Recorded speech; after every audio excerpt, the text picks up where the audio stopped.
ഈ ഒരു വീഡിയോ രക്ഷിതാക്കൾ നിർബന്ധമായിട്ടും ശ്രദ്ധിച്ച് കേൾക്കുക. അതേപോലെ നിങ്ങളുടെ ഫാമിലി ഗ്രൂപ്പുകളിലേക്കും അതേപോലെ സുഹൃത്തുക്കൾക്കൊക്കെ അയച്ചു കൊടുക്കുകയും ചെയ്യുക. നമ്മൾ മക്കൾക്ക് ഫോൺ യൂസ് ചെയ്യാൻ കൊടുക്കാറുണ്ട് അല്ലേ?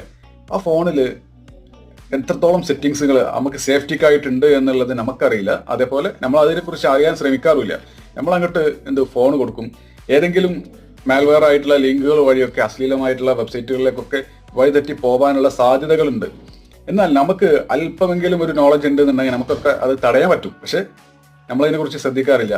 ഇപ്പോൾ ഞാൻ പറയാൻ പോകുന്നത് മൊബൈൽ ഫോണിന്റെ DNS സർവറിൽ തന്നെ നമുക്ക് എഡിറ്റ് ചെയ്തിട്ട് അത്തരം വെബ്സൈറ്റുകളിലേക്കൊക്കെ പോകുന്നത് തടയാൻ പറ്റും. അതായത് നമുക്കറിയാൻ പറ്റും, വെബ്സൈറ്റിൽ പോയിട്ട് അത് ബ്ലോക്ക് ചെയ്യുന്ന സംവിധാനങ്ങൾ ഓരോ ക്രോം ബ്രൗസറിലൊക്കെ ഉണ്ട്, പല ബ്രൗസറിലും ഉണ്ട്. പക്ഷേ മൊബൈൽ ഫോണിന്റെ സെറ്റിംഗ്സ് തന്നെ DNS ൽ തന്നെ നമുക്ക് മാറ്റം വരുത്തിയിട്ട് നമുക്കത് തടയാൻ പറ്റും. ഇതിനെക്കുറിച്ചാണ് ഇന്നത്തെ വീഡിയോ. ഇതെല്ലാ ഗ്രൂപ്പുകളിലേക്കും എല്ലാ രക്ഷിതാക്കൾക്കും ഒന്ന് അയച്ചു കൊടുക്കുക.